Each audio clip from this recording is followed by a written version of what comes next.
It is not advisable to hurt someone who is praying God. Eo motho montle o tshwanna ke go ithuta. O tshwanna ke go ithuta, o tshwanna ke go itse. Go siame ka nna ba dira dilo mare o ska ba tshamekela mo mothong yo o rapelang.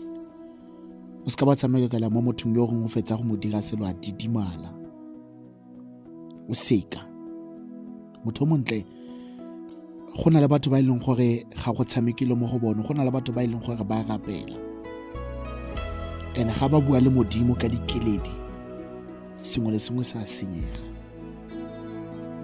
gore sengwe le sengwe se mo se tshwere sa senyega, e be nna ka re ka moso ba loya, e be nna ka re ka moso ke ba loyi.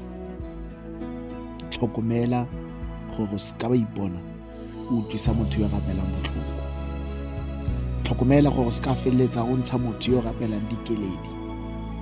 Ka nako tse dingwe ga re tsena mo kamoreng tsa bona ga re sa tlhola re itse gore re modimo re reng dikeledi di rotha matlhong a rona. O itse gore ga gone go siama sepe,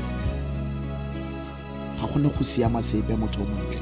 Tlhokomela gore o se ka ba iphitlhela mo botshelong ba gago, o se ka ba iphitlhela, o se ka ba iphitlhela motho o montle o utlwisitse motho yo rapelang botlhoko, ka gore modimo wa ba lwela.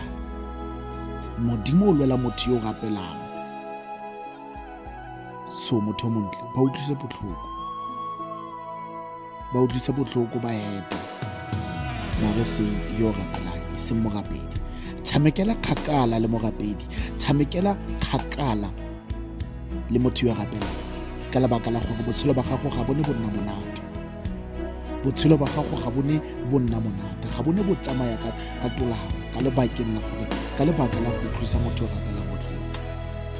Yaanong motho o montle ke a ke go bolelele gompieno ke gore kere o se ka ba iphitlhela o utlwisitse motho yo rapelang botlhoko.